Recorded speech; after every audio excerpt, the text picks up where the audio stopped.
يا رب صل على رسول محمد سر العلا.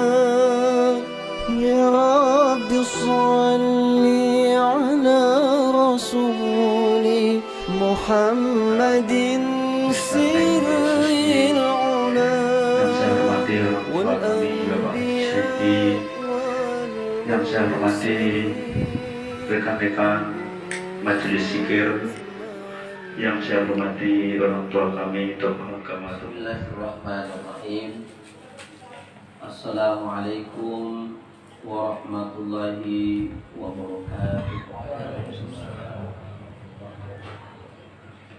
Innal hamdalillah nahmaduhu wa nasta'inuhu wa nastaghfir wa nastahdi wa na'udzu billahi min shururi anfusina wa min sayyiati a'malina. Faman yahdihillahu fala mudilla lahu wa may yudlilhu falan tajida lahu waliyyan mursyida. Asyhadu an la ilaha illallah wahdahu la syarika lah wa asyhadu anna Muhammadan abduhu wa rasuluh la nabiyya wa la rasula ba'da, amma ba'du. Qala Allah Ta'ala fi kitabihil karim ba'da na'udzu billahi minasy syaithanir rajim. Bismillahirrahmanirrahim. Inna 'iddatasy syuhuri 'indallahi 12 syahran fi kitabillah yawma khalaqas samawati wal arda minha arba'atul hurum. Dzalika dinul qayyim fala tazlimu fihinna anfusakum. Wa qala an-nabiy sallallahu alaihi wasallam, inni 'abdi zanni bi idza zakarani fi nafsihi zakartu fi nafsi, atau kama qala an-nabiy sallallahu alaihi wasallam, amma ba'd. Alhamdulillah, para jamaah rahimani wa rahimakumullah. Pertama, kita bersyukur kepada Allah Subhanahu wa taala pada malam hari ini, pada malam Jumat ini kita berkumpul di kediaman Bapak Anjas sekeluarga, memenuhi undangan dari beliau, melaksanakan doa syukuran, dan kemudian kita lanjutkan dengan pengajian dan kita tutup dengan zikir kepada Allah Subhanahu wa taala. Mudah-mudahan kehadiran semua jamaah merupakan satu tambahan pahala yang akan kelak kita petik di hari akhir insyaallah. Salawat dan salam tidak lupa kita sampaikan kehadiran Nabi sallallahu alaihi wasallam. Allahumma sholli ala sayyidina Muhammad wa ala ali sayyidina Muhammad. Sambil menunggu teman-teman yang lain, jamaah yang lain untuk datang bergabung dalam majelis ini, ada baiknya kita memanfaatkan waktu yang ada untuk mengisi pengajian, untuk kita bersyukur kepada Allah bahwa kita senantiasa mengisi kerohanian kita ini dengan pengajian, karena kata Imam Al-Ghazali dalam kitab Ihya Ulumuddin, hati itu ibarat tanaman yang bertani tahulah. Hati ibarat tanaman yang memerlukan siraman dan pupuk. Kalau sehari tidak disiram dan tidak dipupuk, maka kalau pupuk mungkin ada waktunya. Tetapi kalau tidak disiram, apalagi musim panas, kita akan melihat perubahan yang terjadi di daun dan pokoknya. 2 hari sudah mulai tambah teruk, 3 hari lebih lagi, mungkin akan sudah mulai mengering. Nah, demikian juga hati ibarat tanaman. Kalau dia tidak disiram, maka dia akan menjadi loyo, dan ujung-ujungnya kalau tidak disirami terus akan mati.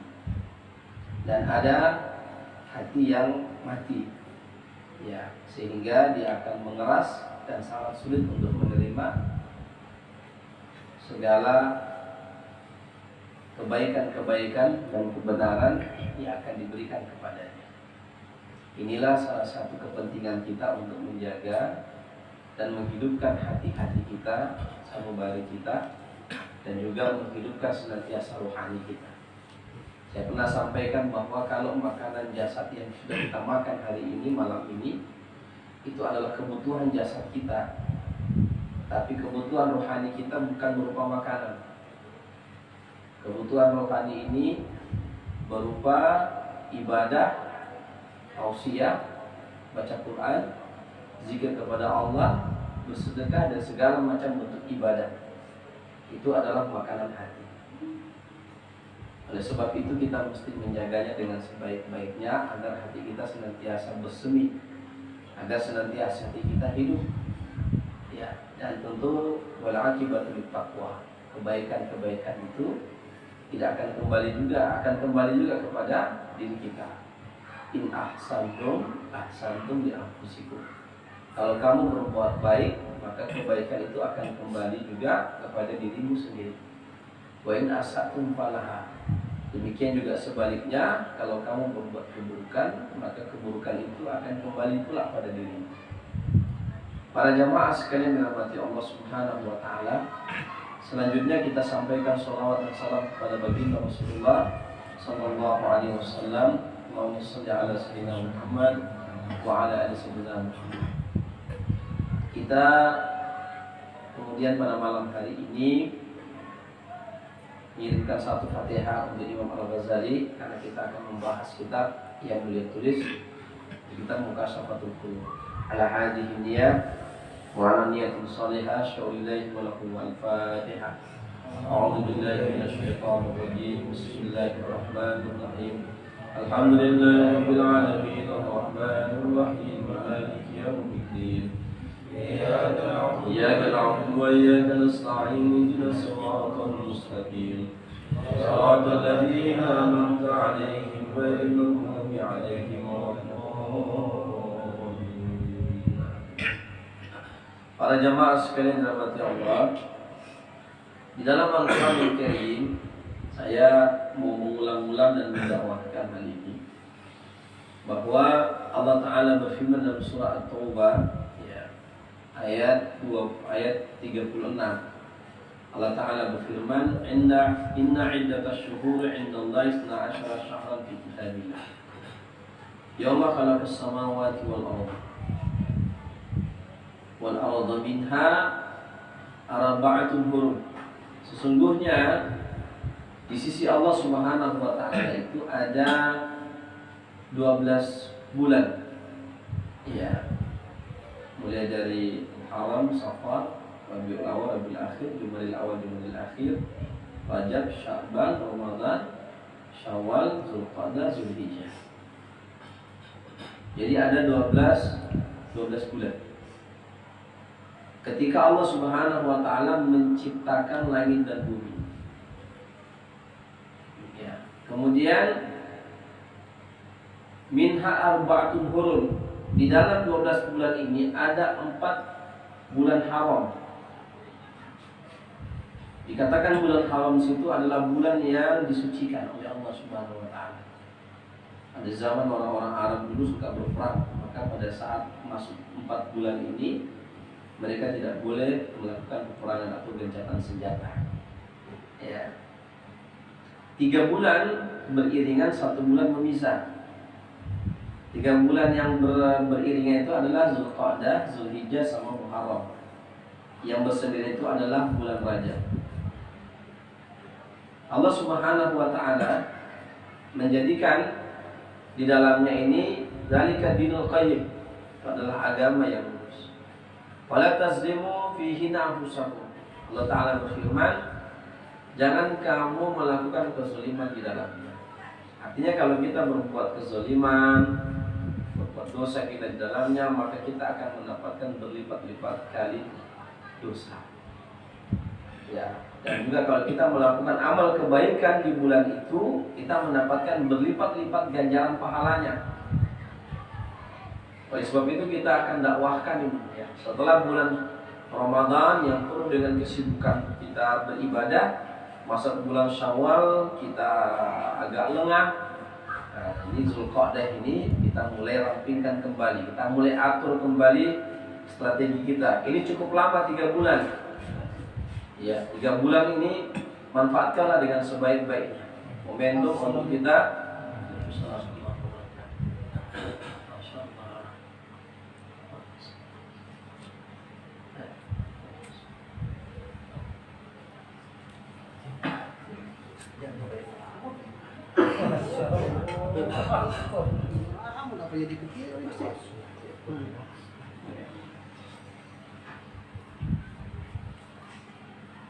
ya, silakan cari tempat dulu.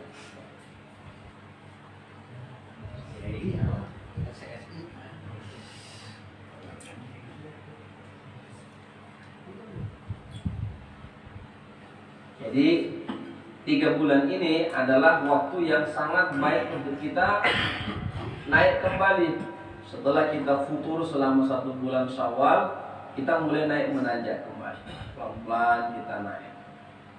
Kita bangun zikir kita, ngaji kita, sholat tarawih, ya sholat malam kita ganti tarawih dengan qiyamul lail kita, zikir kita, baca Quran kita, pengajian kita sibukkan kembali. Ya. Karena memang kita mengambil fadilah, kata ulama, orang yang baik, orang yang cerdas itu orang yang memanfaatkan waktu-waktu yang utama untuk mereka meraih keutamaan di waktu-waktu itu dalam beribadah. Nah, Zulqa'dah, Zulhijjah ini dan Muharram ini memiliki satu sejarah masing-masing. Ya, Zulqa'dah itu adalah bulan di mana bulan itu Allah menurunkan kitab Taurat kepada Nabiullah Musa alaihissalam. Ya, di dalam dalam bulan Zulqa'dah ini Allah Subhanahu wa taala menurunkan Al-Qur'an, menurunkan kitab Taurat kepada Nabiullah Musa alaihissalam. Ya.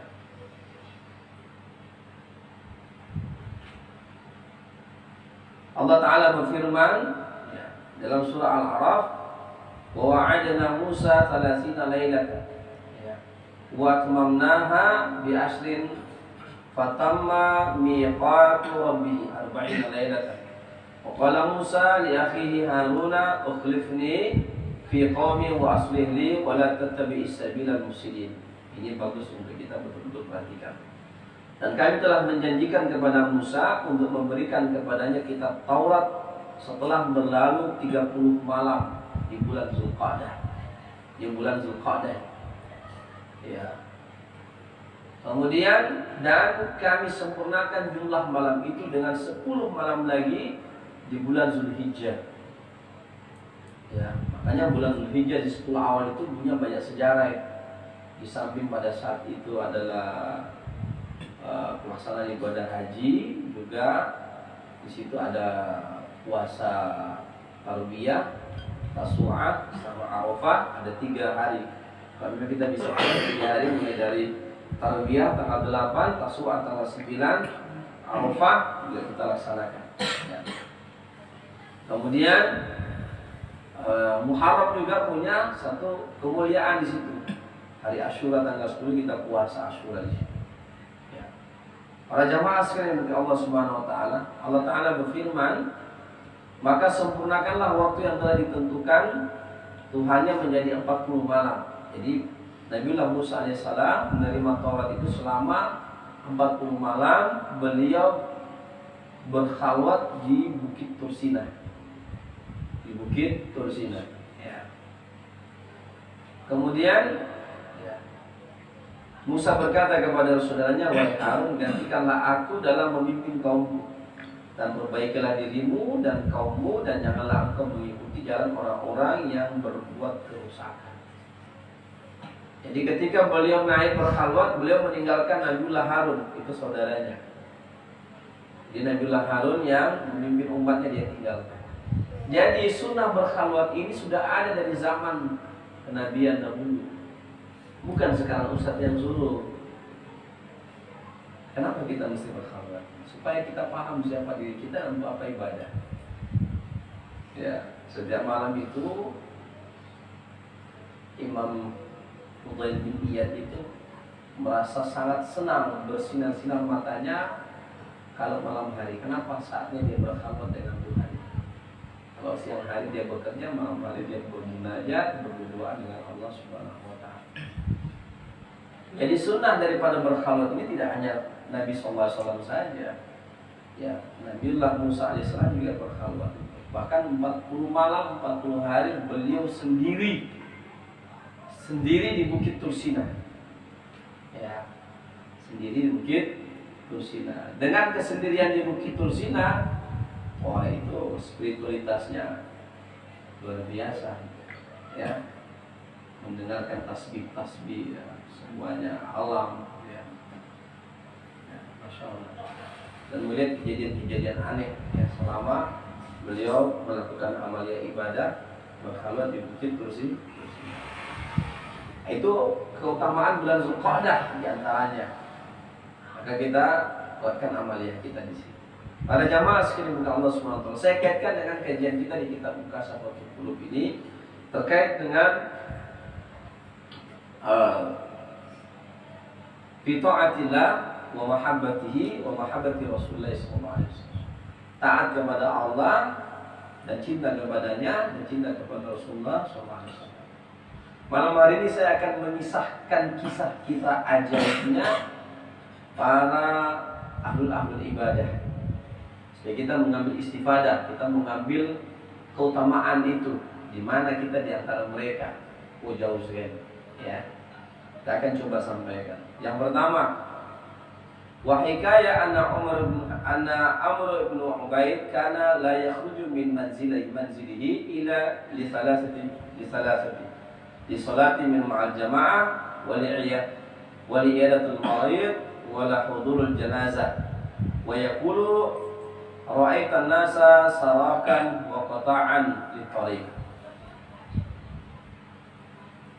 Al-amru jawharun nafsi la qimata lahu fayanbaghi an tamla'i minhu khizanati baqiyatin fil akhirati wa alamu bi anna talibal akhirah la budda lahu min az-zuhdi fil hayati dunya liyasira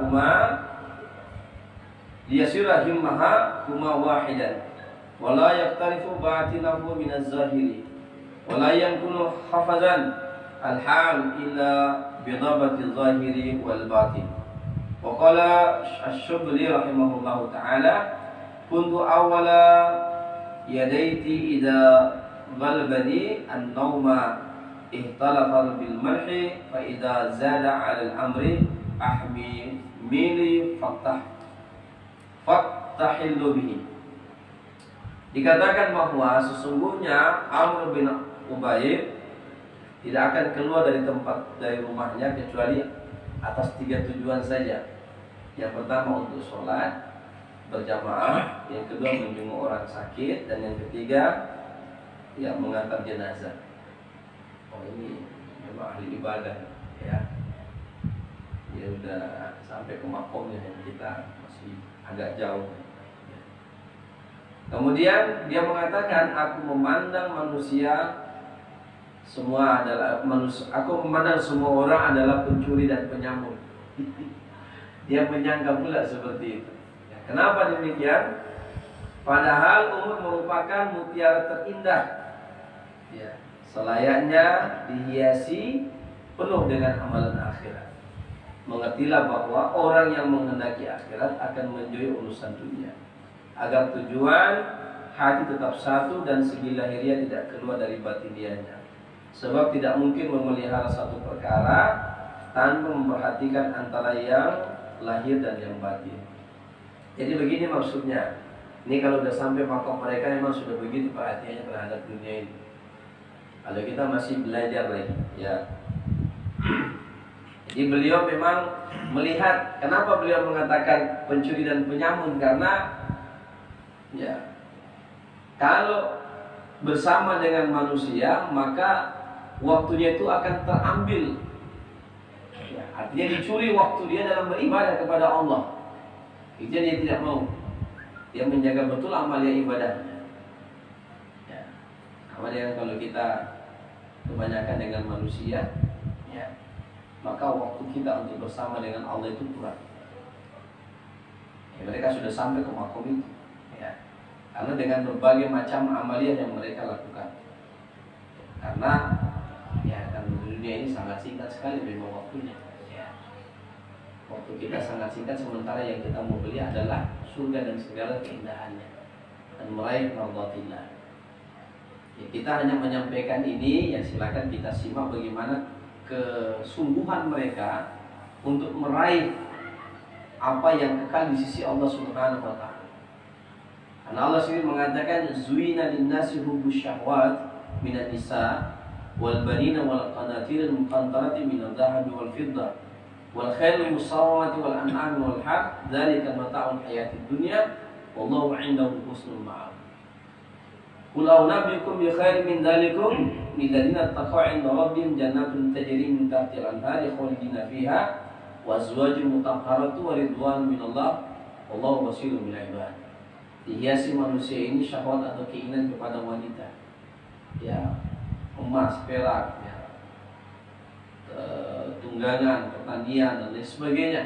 Itu semua kata Allah adalah darikan, itu semua adalah perhiasan dunia. Wallahu indahu husnul ma'ab, dan di sisi Allah adalah ya yang terbaik yang mesti kamu kejar. Insyaallah mudah-mudahan ya, kalaupun kita tidak bisa membagi waktu ini 50-50, paling tidak jangan sampai kita keteteran dengan akhirat kita. Dengan akhirat kita. Karena waktu di atas dunia ini memang sangat singkat sekali. Sementara kita dikejar-kejar dengan kematian. Ya, kematian ini tidak tahu kita kapan datangnya, tapi itu pasti akan datang. Dan tidak bisa kita bilang nanti saya usia 60 tahun baru bertobat, betul-betul bertaubat. Nah, tidak. Dari sekarang kita harus bertobat betul-betul nasihat, taubatan nasuha. Antum tahu apa artinya taubatan nasuha? Arti taubatan nasuha itu taubat yang di situ kamu bertobat untuk menasehati dirimu sendiri.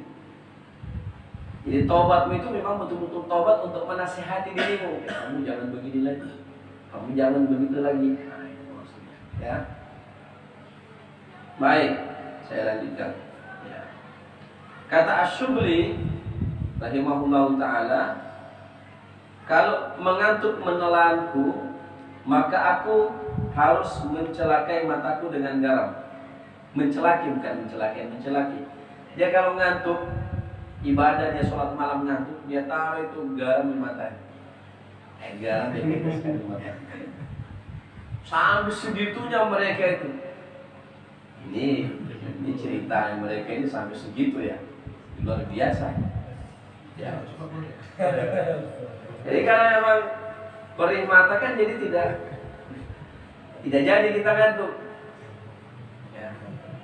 Masya Allah. Kita ya kalau tidak kayak gitu paling tidak kopi. Makanya kopi ini adalah sejarah kopi ini adalah sejarah para ahli ilmu. Orang-orang ahli ilmu dahulu itu meracik satu minuman yang membuat mereka tidak ngantuk.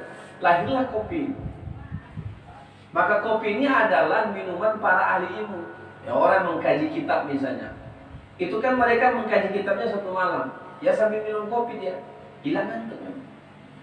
Kita kalau mau sholat lain, saya sendiri, mohon maaf, ini bukan riya wala summa wala riya wala summa.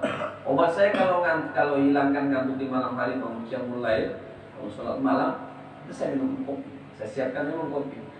Kalau untuk orang rumah, saya siapkan kopi untuk saya. Ya, rokok tidak di rumah. Kalau di rumah ada kopi area. Jadi saya kopi aja kalau di rumah. Ada kopi merah khusus untuk saya juga. Jadi enak itu. Kalau sholat tidak ngantuk itu enak. Ya coba semuanya amalkan paling tidak 4 rakaat. Karena ketika orang Seindah-indah munajat itu memang di malam hari. Ya, ketika bangun tidur, walaupun tidur setengah jam atau 1 jam, baru sholat lain. Setiap malam sebenarnya kita itu dibangunkan Allah. Setiap malam kita itu dibangunkan Allah. Ketika kita sadar diri ke kanan, itu Allah kembalikan jasad kita supaya kita bangun sholat malam, bangun qiyamul lail. Ya, jadi kalau tidurnya jam 3, bangunnya jam berapa? Kalau tidur cepat, ya insya Allah bangunnya jam-jam 2, ya jam-jam 3 kita sholat. Sholat setengah jam cukup. Ambil 2 rakaat atau 4 rakaat. Dan nikmati.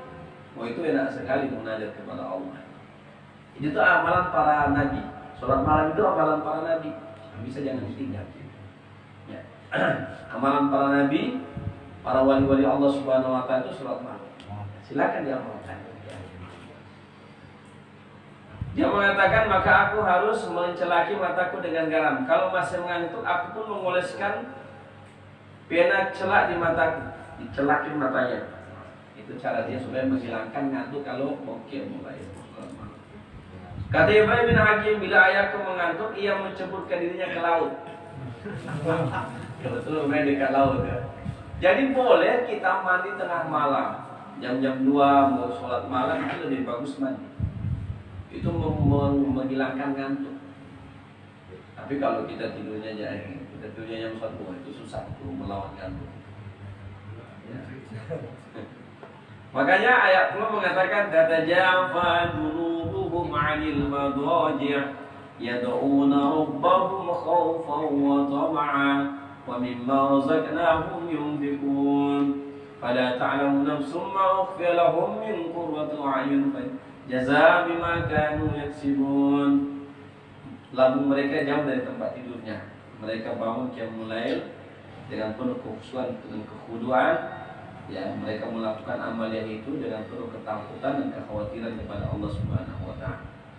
Kata Allah, tidak ada yang tahu kenikmatan apa yang Allah siapkan bagi orang-orang yang melakukan amalia itu yang tidak pernah mereka lihat sebelumnya.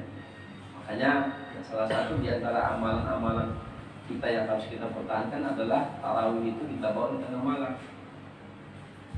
Ya, tarawih Ramadan jangan ditinggal total. Ganti tarawih itu dengan qiyamul lail. Kita diajarkan di Ramadan itu tarawih, mudah kita melakukan ibadah sholat tarawih. Maka di luar Ramadan caranya menggantinya adalah dengan qiyamul lail. Gitu, sholat tengah malam atau sholat malam ini jam 11. Kalau mau lebih bagus lagi jam-jam 3. Ya, 1 jam sampai jam 4. Wah, itu enak sekali sholat. Masya Allah. Nah, kita bising aja sendiri kita dengan Allah. Kita sholat Allah, nggak ada kedengaran apapun, baik. Ya, tidak punya banyak kegiatan di malam hari ya. Tidur, bangun, ya. Tidur 1 jam, bangun. Dan cepat sekali kita itu usul kepada Allah. Yang kedua, kata Allah, siapa yang mau aku ampuni dosanya dan siapa yang mau aku percepat pengabulan doanya, bangun tengah malam. Ya, bangun tengah malam. Insya Allah semua doa-doa, semua hajat kita akan dikabulkan.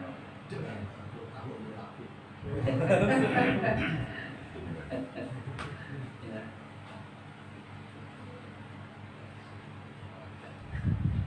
Dikisahkan bahwa Wahab bin Munabbih, Ibrahim bin Hajar, Wahab bin Munabbih mengatakan, kisah Wahab bin Munabbih, da'allahu ayyarfa'u anhu an-nawm bil-laili fadhahaba anhu an-nawma 40 sana. Sesungguhnya Wahab bin Munabbih berdoa kepada Allah agar dihilangkan rasa takut, rasa kantuknya semalam saja. Dia minta sama ya Allah, malam hari ini tolong hilangkan rasa kantuk. Dan hilanglah rasa tidurnya selama 10 tahun. Jadi hilang rasa kantuknya selama 10 tahun. Ini malam hari dia enak munajat. Jadi boleh rupanya kita minta ya Allah, hilangkan rasa kantuk. Nah, kita mau ya Allah bangunkan aku jam 2. Pasti ente Pak. Dan itulah saya diajarkan sama guru saya. Ada doa ya malaikani istaizakani fi sa'at.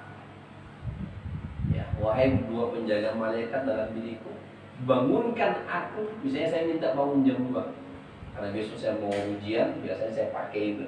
Besok saya mau bangun waktu sekolah dulu, karena dari pesantren saya dapat ilmu itu, jadi saya sekarang saya hafal dan saya dawamkan. Kalau saya ada mau keinginan, memang ada keinginan betul, saya tidur di awal waktu dan saya minta kepada Allah doa, ya malaikat istighfar bisa hati, saya sebutkan jam berapa, jam 1 pas, jam 1 saya dibangunkan. Wahai penjaga malaikat dalam tubuhku ini, bangunkan saya jam sekian. Tentu atas izin Allah Subhanahu wa taala. Insyaallah bangun. Tapi kalau sudah bangun jangan tidur lagi. Kita tidak dibangunkan sama Allah nengok bantu dengan aku dulu. Makanya memang salah satu tantangan kita itu adalah tidur di kasur yang empuk. Makanya Nabi tidak pernah tidur di kasur yang empuk. Nabi tidur di seperti ini. Hikmahnya apa? Hikmahnya apa? Tidak terlalu asik tidur, dia mudah bangun. Jadi kalau tidur di tempat yang kasurnya enak, ya. Saya lanjutkan ya. Sementara Hasan al-Hajjaj mengikat dirinya, mengikat dirinya dari mata kaki sampai lutut dengan 13 tali. Keadaan seperti itu tak mengerjakan sholat sehari semalam 1000 rakaat. Sehari semalam 1000 rakaat. Orang kita tak bisa ikut mereka dia.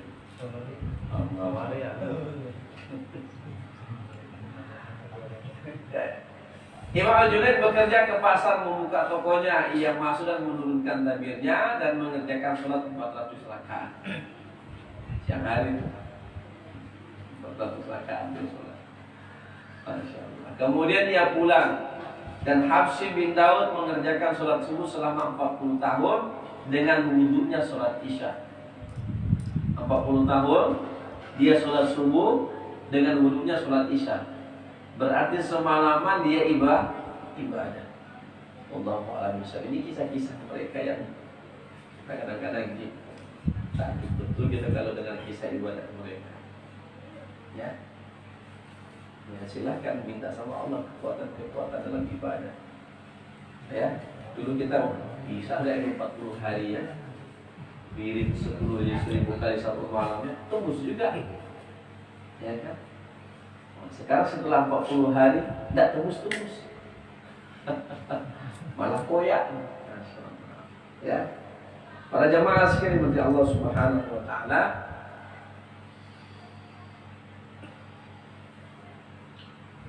Dikisahkan bahwa Fudail bin Iyad ditanya, kapan orang bisa jadi soleh? Kapan orang bisa jadi soleh? Ia menjawab, bila nasihat ada dalam hatinya. Artinya di dalam hati adalah rasa takut kepada Allah Subhanahu Wa Taala, dan di lisan selalu berkata benar, serta anggota badannya selalu beramal soleh. Jadi adilun nasihat, agama ini adalah nasihat. Nasihat untuk siapa? Paling utama adalah nasihat untuk diri sendiri. Kita mau nasihatin orang sementara kita punya diri kayak coba loh, berat sekali.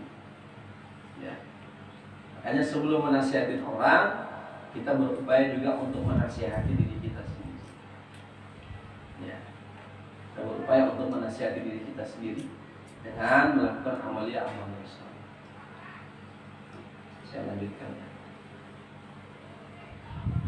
Ala qadri huduri wal muraqabati hatta yalzamu sakinatu wal waqara fil fi'li wa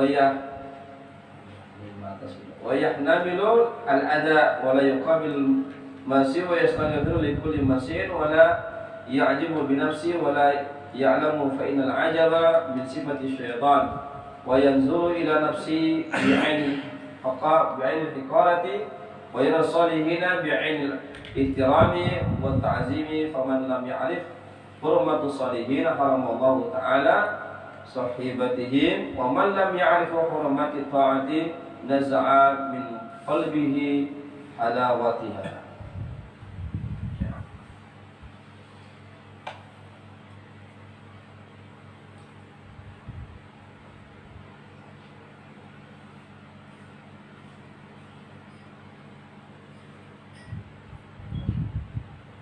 disebutkan bahwa tidak perlu bangga dengan amal kebajikan. Tidak perlu bangga dengan amal kebajikan. Sebab berbangga diri dengan amal kebajikan atau ujub itu adalah sifat syaitan. Sifatnya syaitan. Kenapa? Karena syaitan itu memiliki rasa ujub. Dia bangga dengan dirinya. Apa dia katakan kepada Allah? Khalaqtani min nar wa khalaqtahu min tin. Kenapa aku harus sujud kepada Adam, sementara aku ini engkau ciptakan dari tanah, dari api, dia Adam engkau ciptakan dari tanah. Nah, kalau ada orang yang ujub pada dirinya dengan amaliyah yang dia kerjakan, berarti dia telah masuk sifat syaitan pada dirinya. Makanya kalau menengok orang yang lebih tua, tanamkan dalam diri orang itu sudah banyak amalnya dari awal. Kalau nengok orang yang lebih mulia, lebih di bawah usianya dari kita, tengok dia lebih kurang dosanya daripada saya. Ya, saya lebih banyak daripada dia, dia lebih muda. Kalau yang sama-sama sederajat dengan kita, orang itu lebih banyak paham, lebih banyak amalnya dari saya. Kalau ada orang yang berbuat maksiat juga, yang kita berbangga diri bahwa kita lebih baik dari dia, tanjakan pada diri kita bahwa ya Allah, ya jauhkanlah aku dari perbuatan yang selain, dan jagalah aku dari perbuatan yang tidak baik.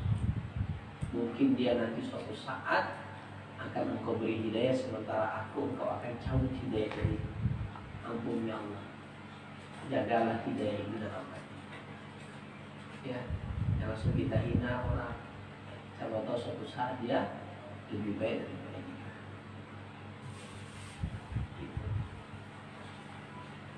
Yang ya, supaya tidak ada ujub dalam diri kita.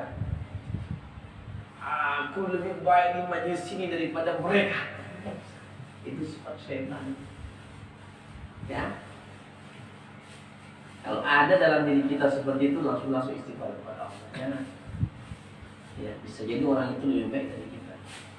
La yasarqamu min qaumin asa ayakunu khairan minhum, wa la nisa'u min nisa'in asa ayakunna khairan minhunna. Janganlah satu kelompok mengolok-olok kelompok yang lain. Bisa jadi kelompok yang diolok-olok itu lebih baik daripada kelompoknya. Dan janganlah wanita-wanita mengolok-olok wanita yang lain. Bisa jadi wanita yang diolok-olok itu lebih baik daripada dia. Itu ayat menegaskan kayak seperti itu. Terus tidak usah kita pikir, lana amaluna walakum amalukum. Antum dengan amalmu, saya dengan amal saya. Kita jalan sama-sama ini. Bismillah. Ya. Kita tidak tahu. Jangan kita mengatakan bahwa doa amal kita sudah diterima oleh Allah. Ya, jangan ya. Orang yang sudah menyangka bahwa amalnya dia sudah diterima oleh Allah itu sudah masuk itu sifat dalam dirinya, itu sifat sum'ah atau riya. Orang yang takut jangan-jangan sampai amalnya nggak diterima oleh Allah, itu akan memberikan motivasi bagi dia untuk terus beribadah, terus merasa kurang. Ya.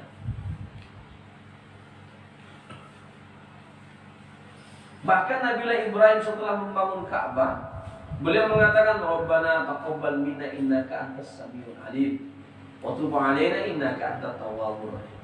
Ya Allah, terimalah amaliyah kami, Engkau Maha menerima, dan terimalah taubat kami, Engkau Maha menerima taubat. Jadi jangan kita sudah selesai khatam misalnya kan, hebat, sudah selesai, Allah pasti terima. Jangan. Kalau kita sudah ada perasaan seperti itu, buang jauh-jauh. Karena orang yang senantiasa mau mendekat kepada Allah tidak akan pernah merasa puas dengan amaliannya. Caranya bagaimana Ustaz? Tengok dosamu lebih banyak daripada amalmu. Kalau kamu melihat dosamu lebih banyak daripada amalmu, kamu pasti akan mengejar terus. Ya. Ini ada hadis Nabi SAW ya. Ittaqillah haitsuma kunta wa bi sayyi'atil hasanah. Takwalah kamu kepada Allah dimanapun kamu berada, dan iringi keburukan itu dengan kebaikan. Kalau kamu sudah buat keburukan, tutup keburukan itu dengan kebaikan. Dan jangan kamu menengok kebaikanmu, karena bisa jadi dosamu itu lebih besar daripada kebaikan yang kamu buat. Supaya kita terus termotivasi. Dan semua orang-orang yang ikhlas dalam beramal, camkan baik-baik. Orang yang ikhlas dalam beramal tidak melihat kehebatan amalnya dan banyaknya amalnya. Bahkan dia merasa amalnya sedikit, sementara dosanya masih banyak lagi. Nah, dia terus memacu diri. Ya. Kok ada orang yang berpikir, Mas ini Theo, saya mau bandingannya gini ya. Saya kasih bandingan sama antum semuanya ya.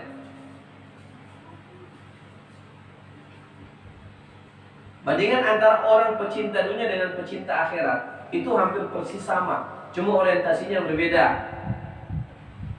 Orientasinya berbeda. Kalau pecinta dunia, dia akan merasa rugi terus, kurang terus. Maka dia mau tambah terus. Walaupun dia sudah dapat 3, 4, 5, 6 bukit emas, itu kurang terus bagi dia. Nah, demikian juga orang pecinta akhirat. Dia beramal, dia rasa kurang terus. Jangan pernah melihat diri itu dulu banyak. Sekali dihapus itu selesai. Kalau udah masuk itu namanya tidak ikhlas dan riya. Jadi kita merasa kurang terus.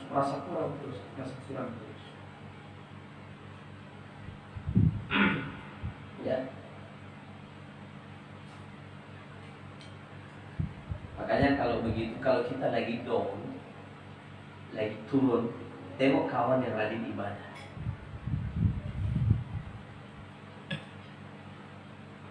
Ya. Tidak usah ngomong sama dia, tengok aja dia. Tengok dia ibadah bolak-balik, masih zikirnya. Jangan ditanyain dia, nanti dia tergoda pula riaknya. Abang ini macam mana caranya supaya abang bisa dosen, jangan, kita nanti salah. Nanti kita salah. Kecuali saya guru kan nanya udah sampai sejauh mana kan dalam riyadhah, dalam pantauan, dalam latihan. Kalau sesama kawan jangan, tidak usah bongkar-bongkar rahasia. Ya. Dan jangan pula awak usik-usik dia punya amalan. Nanti dia riak. Ini saya sampaikan, jangan diusik-usik amalan kawan. Kalau mau nengok, tengok aja dari jauh. Kenapa? Penting bagi kita untuk merawat ibadah kita. Kau tengok misalnya Pak Sarto, tengok dia punya ibadah, zikirnya luar biasa.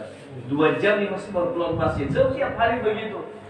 Jangan ganggu dia. Pak Sarto gimana resepnya itu supaya abang bisa 2 jam bertahan baru pulang. Jangan nanti dia riak. Saya dulu begini bang. Ya. Jangan, ya. Biarin. Kalau ente mau contohin aja dari jauh. Dalam hati niatkan. Ya Allah, kawan saya ini satu pengajian dengan saya. Kita ini harus fastabiqul khairat loh ya. Jangankan kalian, saya sendiri berfastabiqul khairat dengan anda. Tahu apa fastabiqul khairat? Berlomba-lomba dalam kebaikan. Saya sendiri yang majukan selangkah untuk mimpin zikir ini, wiridan ini, pengajian ini, ngajar ini. Itu saya berlomba-lomba juga dengan antum. Nah saya ngajarin kalian zikir kok saya tidak ngerjakan. Kan saya nanti kena azab dari Allah. Ya. Pak Imam memimpin majelis zikir kok dia tidak kuat menancapkan ilmu ini dan mengamalkan, nanti dia juga kena sangga dari Allah. Khalifah-khalifah juga begitu. Kok lebih muridnya yang makmurnya lebih jadi daripada dia. Jangan sampai kita fastabiqul khairat dalam kebaikan. Yang junior malah justru amal itu. Yang seniornya enteng-enteng aja, aku kan sudah melewati itu. Jangan. Tidak ada cerita itu. Nah, boleh ada kisah begitu. Kita harus berfastabiqul khairat dalam kebaikan. Dan itu adalah ciri orang-orang yang rabbani. Para pecinta-pecinta Allah itu ciri-cirinya mereka berfastabiqul khairat untuk meraih mardhatillah. meraih ridho Allah Subhanahu wa taala. Ya. Oh, enggak ada tuh cerita. Saya guru jadi enggak boleh. Saya udah senior, saya enggak ada cerita. Harus betul kayak Allah. Ya.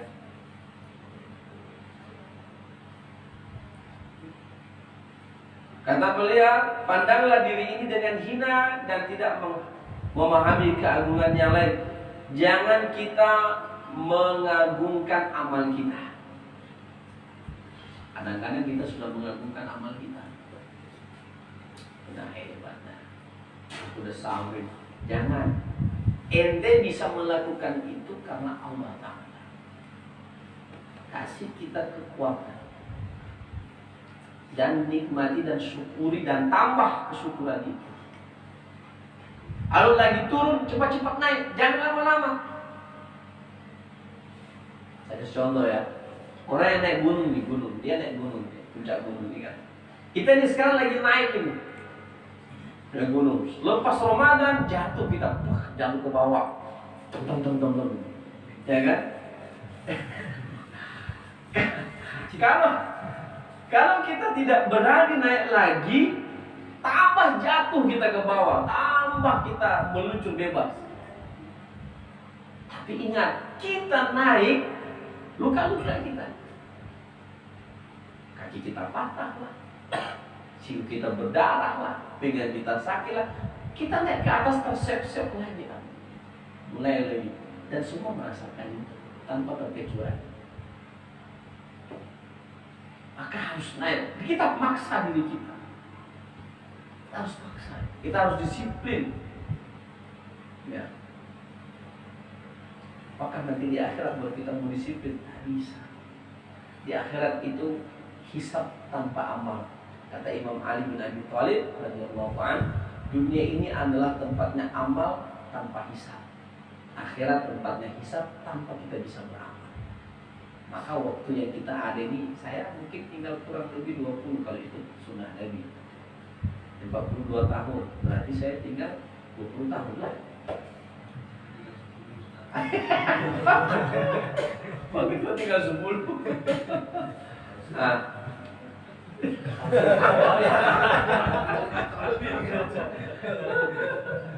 Masya Allah.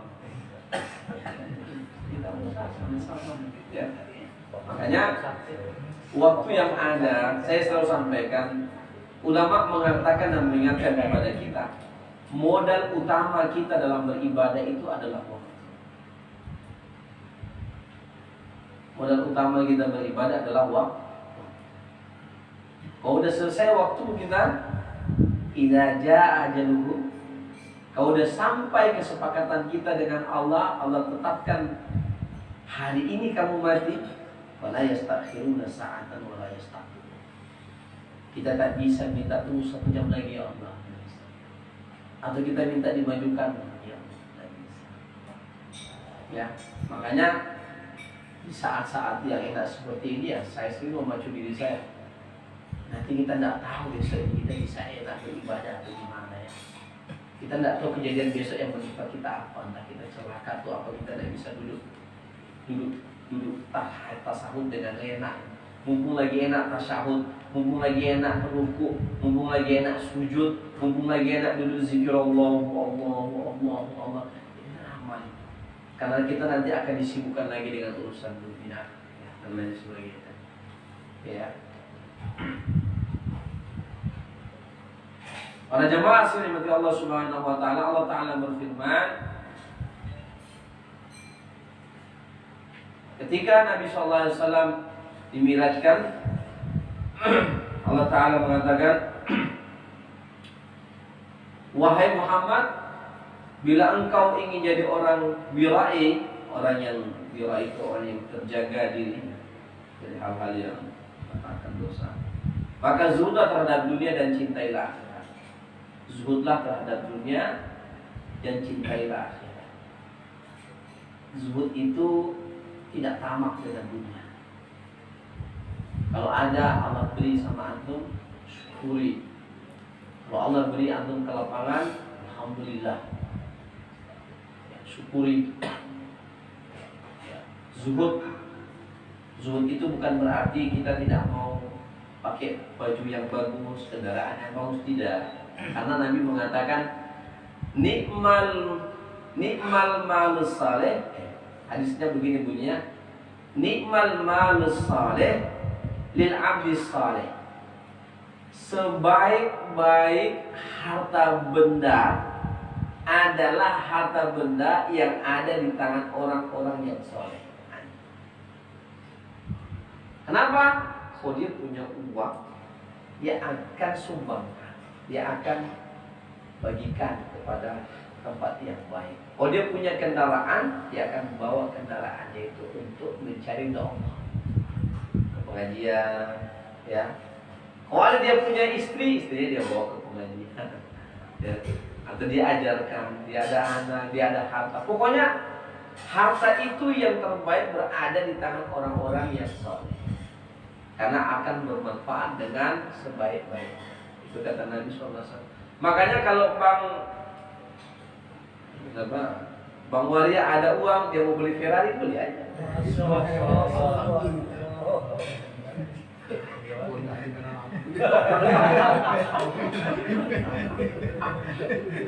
Udah ada nggak dulu. Contoh misalnya ketua ya, dia punya mobilnya, bawa teman-teman semuanya ke surau zikir. Itu artinya hartanya itu berada di tangan orang yang soleh, dan hartanya termanfaatkan untuk jalan soleh, jalan kesolehan. Itu maksudnya. Bukan berarti Nabi suruh kita kalau ada duit langsung kita zuhud, zuhud terus pakaian kita compang camping, tidak mesti kayak gitu. Ya, pakailah, perlihatkanlah. Jadi kalau kita memang ada kelebihan harta, kita punya uang, kita perlihatkan, tahadus bin nikmah, itu maksudnya. Menyampaikan nikmat Allah yang ada diberikan kepadamu kepada orang. Bukan untuk riya, bukan untuk berbangga, tetapi ini loh rezeki yang Allah berikan kepada saya bawa untuk kebaikan orang banyak.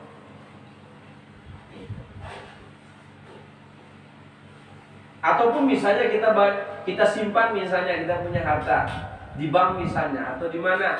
Tapi itu bukan hanya untuk kita, untuk anak cucu kita. Orang tua dulu kita itu Pak, nanam pokok-pokok pohon itu yang usianya tahunan. Ketika ditanya, kenapa nanam sekarang Gek? Untuk kamu sama cucu kamu dan dia udah pikirkan dari sana. Jadi kalau kita menanam pokok tahunan, mungkin kita tidak bisa menikmati lagi, tapi anak cucu kita menikmati hasil jerih payah kita. Dan itu akan menjadi amal jariah bagi kita, sekalipun kita sudah masuk ke liang lahat. Nah, ya. Cuman lahirkanlah generasi yang soleh. Nanti kalau kita tinggalkan, dia pula jual itu pakai pembelian dari nanti. Kalau kita di alam kubur nanti, kita berharap dapat ganjaran pahala di situ, mahal dipakai untuk yang lain-lain. Masya Allah. Makanya saya selalu ngomong sama orang yang banyak harta dan banyak tanah, saya bilang, cobalah itu tanah itu diwakafkan satu untuk umat Allah, ke masjid. Bayangkan aja kalau satu kampung itu sholat di situ, berapa pahalanya sampai ke kuburan itu? Apa itu pahala?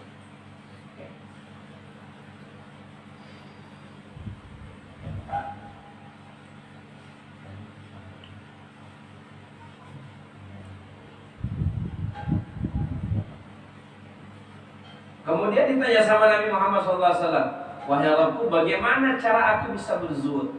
Allah Ta'ala berfirman, ambillah dunia sekedar buat makan, buat minum dan pakaian, dan janganlah menimbun untuk hari esok, serta langgengkan zikir kepadaku. Ini kelasnya Nabi. Kelasnya Nabi, ya. Beliau bertanya, bagaimana bisa melanggengkan zikir kepadamu? Allah Ta'ala berfirman, asingkan diri dari manusia, buat tidurmu untuk sholat dan makanmu untuk lapar, Nah, asingkan diri dari manusia. Ya, maksudnya kita hidup ini, ya kata Nabi Sallallahu Alaihi Wasallam, "Kun fid dunya ka'annaka gharib." Jadilah kamu hidup di atas ini seperti orang asing. Kenapa? Kalau kita tidak terlalu banyak kepentingan dengan orang, kita nyaman rasanya. Contoh misalnya gini, saya gini ya, contoh ya, saya kasih contoh. Saya ini misalnya, kalau saya misalnya sholatnya misalnya di Masjid Al-Hidayah, antum semuanya kan di situ misalnya sholat berjamaah. Ketika saya sholat Allahu Akbar, nengok kamu semua, itu pikiran saya, ada murid saya nengok saya, harus gaya nih. Pak Imam begitu maju ke depan, dia tengok saya di belakang, ada Ustaz di belakang, Allahu Akbar. Itu tidak bisa tidak, itu memang manusiawi. Muncul itu bahan. Pak Waria tengok saya, dia lagi zikir, pas dia samping,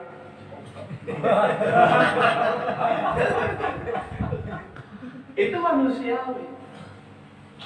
Makanya kita itu lebih enak asik beribadah ketika tidak ada yang kenal. Kita pergi sholat di sana, nggak ada yang kenalin kita itu. Oh, siapa lu, siapa gua, udah enak itu, nggak ada yang kenal kok. Hah?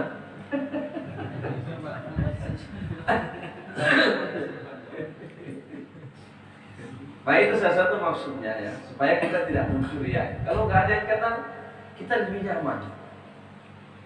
Ya mohon maaf, saya di pondok seni itu saya jarang untuk mau sholat berjamaah di pondok selama ya. Saya kalau siang hari saya fantasi saya sholat di masjid sana. Lebih enak saya nggak ada masjid yang orang kenal. Oh, itu lebih nyaman rasanya. Ya. Karena kalau dia nggak tengok saya, tapi saya tengok dia. Aduh, ada nama awak di sini. Nanti dia tengok saya begitu. Jadi itu jadi maksudnya. Salah satu di antara kita disuruh mengasingkan jadi orang yang asing di atas dunia ini supaya kita tidak terlalu. Bagaimana ya kalau misalnya di kampung kita ini kita jadi orang asing itu, kita jadi tidak mau berlama-lama. Itu maksudnya. Kalau kita menjadi asing di dunia, kita tidak mau lama-lama hidup di atas dunia ini. Kita mau lama-lama hidup di atas dunia ini karena kita sudah merasa nyaman. Ya, karena ketika kita sudah merasa nyaman dan kita merasa enak sekali di dunia, itu sudah disebut dengan apa itu? Hubbud dunya wa karahiyatul maut. Cinta dunia, takut mati. Tidak ada orang yang cinta dunia tidak takut mati, pasti takut mati. Itu hukumnya. Hukum anak.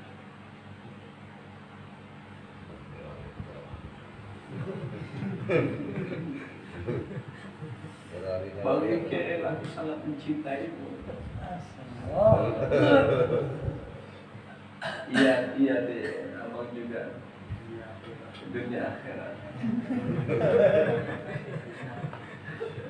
Satu hidup satu mati maksudnya.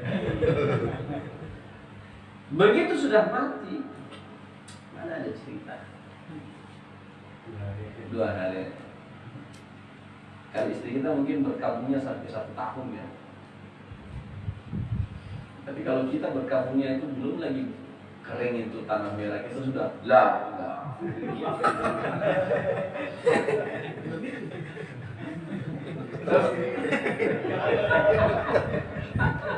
Siapa lagi ya?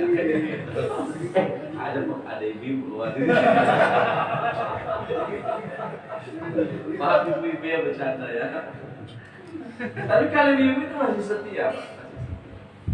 Maka nanti ibu kalau sudah dia tidak mau nikah lagi, dia sudah pikir. Yang dia pikirkan hanya anak, cucu. Kalau laki-laki,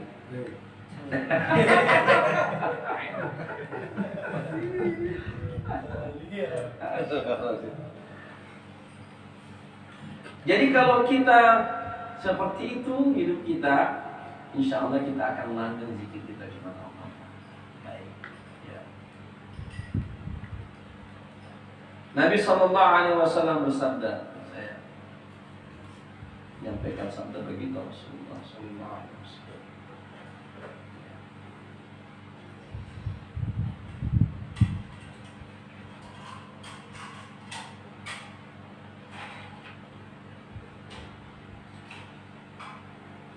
Lut di dunia bisa memberikan kesempatan hati dan badan untuk istirahat. Ya, sedangkan rakus dunia bisa menimbulkan keprihatinan. Cinta dunia merupakan pangkal kesalahan dan mengasingkan diri dari dunia merupakan pangkal kebajikan dan ketaatan. Kapan kita bisa mengasingkan diri dari dunia? Di tengah malam. Ya, kita sholat lain. Ya, atau kayak begini nih kita di pengajian kan, matikan HP, ya nggak ada yang hubungi kita. Contoh misalnya waktu suruh itu 3 hari 3 malam itu ya, enak sekali Pak. Memang habis HP, bro, nggak ada. Mau ada pulsa tidak ada pulsa, sama Pak Sabtu. Mau ada pulsa atau tidak ada pulsa, pokoknya kunci HP, matikan HP, ya kan Pak? Itu adem sekali, nggak ada yang ganggu kita ibadah. Sama Pak. Ini kebasun enggak?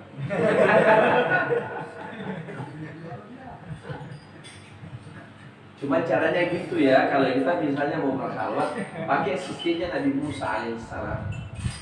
Kayak tadi itu dia bilang, wahai Ibu Harun, wahai adikku, ini umat kamu jaga baik-baik, ya. Kamu jaga baik-baik mereka. Jangan kamu ngikut orang-orang yang berdosa. Kalau dia salah tegur. Aku tinggalkan mereka kepadamu untuk kamu jaga. Saya mau pergi ke Bukit Tursina memenuhi perintah Allah untuk berkhalwat selama 40 hari 40 malam. Maka jangan pula kita tinggal serta-merta, karena kita masih punya tanggung jawab. Ustaz, saya mau berkhalwat 40 hari 40 malam. Pokoknya tidak mau tahu. Udah minta izin nggak? Belum. Minta izin dulu.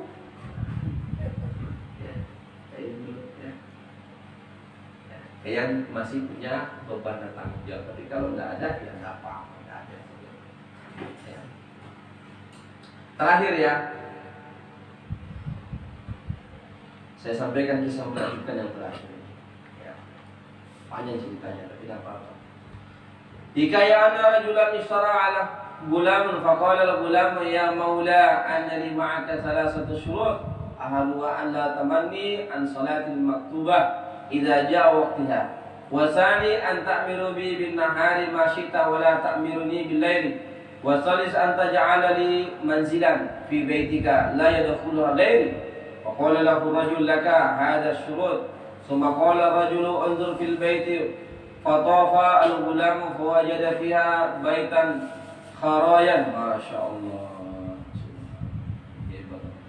Faqala akhadtu hadha faqala ya gulam ihtarata baitan kharaban faqala al-gulamu ya maula amma alamtu anna al-kharaba ma'a Allahi bustan fakana yakhdumu maulahu bin nahari wa yatafarraga bil laili li ibadati rabbi subhanahu wa ta'ala wa bainama huwa kadhalika idza tafa maulahu dhata lailatin fid dar qablahu hajaratun al-gulamu fa idza hiya munawwaratu wal gulamu sajidan masyaallah wa ala ra'si qandilun min nuri mu'allaqun baina as-samai wal ardi wal gulamu yunaji rabbahu wa yatadarru yaqulu ilahi awjibtu ala haqqi maula wa khadamati bin nahari wa la dhalika ma ishtagaltu layli wala nahari illa bi khadamatika fa'idhuni bi ya rabbi wa maula yanzulu ilayhi hatta in fajara al-subha warada al-qidil wa ndama saqaful baiti faraja'a wa akhbaru imra'atuhu bidzalika falamma kanat al-lailati thaniyati akhadha biyadi imra'atihi wa ja'a ila al-bab al-hajrati fa idza al-ghulamu fi as-sujud wa qandilu ala ra'si fa waqafa 'ala al-bab yanzuru anna ilayhi wa yabkiyani hatta asbaha fa da'a al-ghulamu fa qala lahu anta atiku liwajhi Allah ta'ala hatta tatafarraga li ibadi man kunta tubadiru ilaihi farafa'a yadahu ila as-samai wa qala ya sahibis sarani sirri qad zahara wa la uridu hayati ba'da ma ishtahara. Wa qala ilahi sa'alaka mauta fa qala al-gulamu maitan hakada ahwalus salihina wal 'ashibina wa talibina. Saya sampaikan, dia cerita. Ini hikayat dalam kitab ini. Mari kita coba ambil hikmahnya. Ada seorang lelaki membeli seorang budak. Ya, budak itu berkata, wahai tuanku, aku ingin membuat perjanjian denganmu. Setelah dibeli, dia bilang, wahai tuan, sebelum saya bekerja, saya membuat perjanjian dengan engkau. Boleh tak? Kata tuannya, ya, boleh, silakan. Yang pertama, wahai tuan, tuan tolong jangan menghalangi saya untuk melakukan sholat fardu berjamaah. Kata tuannya, boleh, silakan. Yang kedua, silakan tuan memerintahkan aku apa saja di siang hari. Ya, semau tuan. Ya, dan tolong tuan mengizinkan saya untuk tuan jangan perintahkan saya di malam hari apapun. Baik. Ya. Dan yang ketiga katanya, tuan menyediakan satu ruang yang tidak boleh orang masuk di situ kecuali saya. Tidak boleh ada orang masuk di ruangan saya. Ini kejadian betul nih dalam kitab ini, dan ini kejadian kalau tidak salah di zaman tabi'in kisah ini terjadi. Tabi wa tabi'in lah. Ya. Setelah tabi'in, tabi wa tabi'in, ini kisah ini terjadi. Kata tuannya, untukmu semua syarat-syarat yang kau minta. Dan sekarang lihatlah kamar-kamar yang engkau kehendaki. Makanya saya tadi Masya Allah, ini orang yang zuhud luar biasa. Si budak berkeliling dan dia menemukan sebuah kamar yang tidak terawat. Dia dapat ada kamar yang tidak terawat. Kata dia, aku ambil kamar yang ini. Kata tuannya, kenapa engkau memilih kamar yang tidak terawat seperti ini? Kata dia, tidakkah Tuhan mengerti? Sesuatu yang tidak terawat bila bersama dengan Allah akan berubah menjadi taman-taman surga.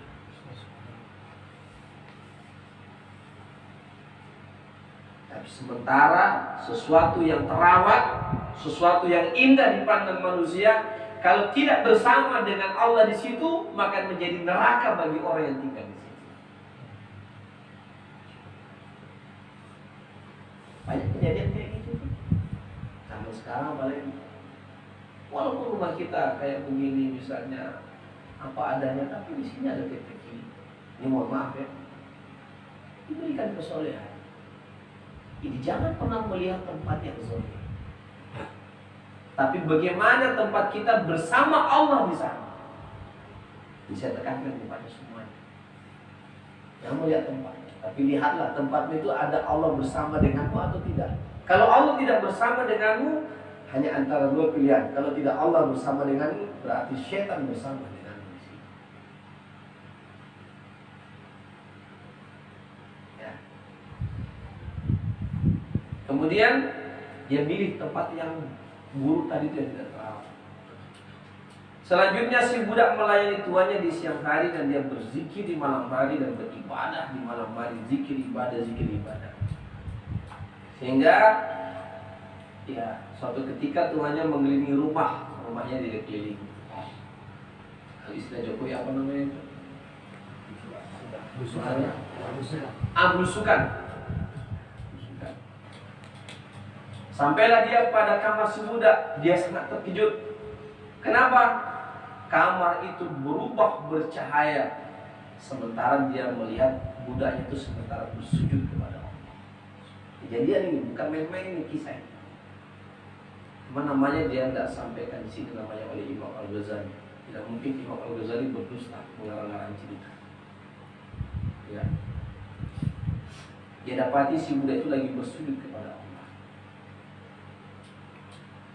Yang di atas kepalanya ada pancaran nur antara langit dan bumi. Di atas kepalanya ke atas ada pancaran nur sampai ke langit Allah Subhanahu wa taala.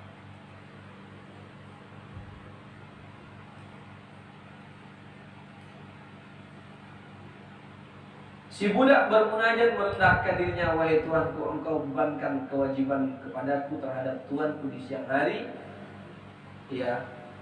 Andaikan tidak, tentu aku tidak akan sibuk ya, kepadamu kecuali di siang dan malam hari. Andaikan aku tidak sibuk dengan Tuhan. Dia setelah sholat dia berdoa kepada Allah, ya Allah, aku bisa melaksanakan ibadah, sibuk beribadah, berzikir kepadamu di malam hari. Dan di siang hari aku menjadi maula, aku menjadi budak Tuanku. Andaikan aku bebas, tidak menjadi budak di siang hari, maka siang dan malam ini aku persembahkan hanya untukmu ya Allah. Yang munajat kepada Allah. Ketika saat yang sama lewat tuanya, dia dengar munajat orang tadi. Ya. Dia tengok itu, ya Allah, bercahaya kamar orang. Subhanallah. Dan apa katanya dia? Oleh sebab itu ya Allah, terimalah alasanku ini. Sudah kayak begitu ibadahnya, dia katakan belum full. Dan dia lagi mengatakan, terimalah alasanku ini ya Allah. Si tuan memandang si budak sampai pagi hari tiba. Ia pun pulang dan menceritakan sama istrinya.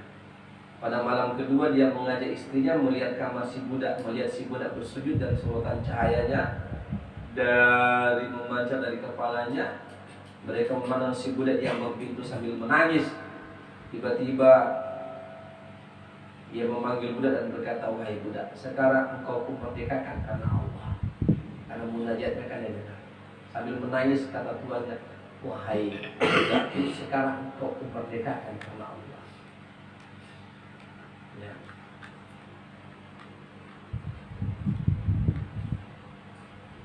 Engkau pernah mengajukan kepadanya serta tenggelam zikir kepadanya.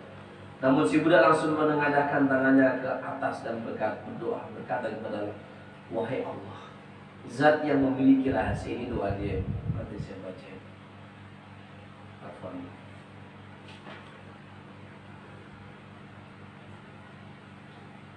Ya sahibas sirani sir qad azhara. Wahai Zat yang memiliki rahasia, sesungguhnya rahasiaku telah terbuka. Amalan yang disukai Allah adalah amalan yang kita sembunyikan. Sesungguhnya rahasiaku telah terbuka, dan aku tidak ingin hidup lagi setelah ini. Setelah rahasiaku terbuka ini ya Allah. Ia memohon sekali lagi, ya Allah, matikanlah aku saat ini. Dan kemudian si budak itu langsung meninggal seketika di hadapan dan di tangan Tuhan. Akhirnya Tuhan itu ikut mengikuti jalan wali. Allah. Bolehkah kita meminta kematian? Boleh. Kalau dengan jalan kematian ini yang terbaik bagi kita, kayak orang tadi, dia tidak mau dia punya amalan itu terbongkar. Demikian juga Uwais Al-Qarni. Wahai Umar, wahai Ali, karena kamu sudah tahu siapa aku, mulai dari sekarang kamu jangan berani panggil aku, dan jangan kamu berani temui aku. Ya hanya aku dengan Allah terus. Sejak saat itu nggak ada yang tahu Uwais Al-Qarni. Majhulun fi dunya, masyhurun fi sama. Dia tidak terkenal di bumi, tapi terkenal, termasyhur, viral di langit. Itu tidak perlu viral di dunia. Yang kita butuhkan viral di langit. Ya, Masya Allah ya. Ya, mungkin kita di antara kita ini ada yang lebih viral dari saya. Saya ada mungkin, jadi jangan pernah melihat Ustaz viral. Nah, tidak butuh viral di dunia ini, kita butuh viral sama Allah. Ya. Jadi apakah ada cahaya dalam ruangan? Semuanya bisa saja terjadi. Siti Maryam itu bukan nabi. Dia bukan nabi. Dia manusia biasa. Tetapi Allah berikan kehendak kepadanya karena dia ahli ibadah. Dia diberikan makanan dari surga. Yang anehnya, makanan itu yang mestinya buah-buahan itu hadir di musim semi, ada di musim panas. Yang mestinya hadir di musim panas, hadir di musim semi. Tidak ada sesuatu yang mustahil. Ya, tahu yang meletakkan, memindahkan istana Ratu Balkis di hadapan Nabi Sulaiman itu bukan nabi, seorang waliullah. Hanya sekejap mata pindah itu Ratu Balkis punya istana di hadapan Raja Nabi Sulaiman. Peluang menjadi wali itu terbuka siapa-siapa. Ya, syaratnya berilmu, beriman, berilmu, beramal. Iman, ilmu, amal. Yang dengan sudah la ilaha illallah. Wassalamualaikum warahmatullahi wabarakatuh.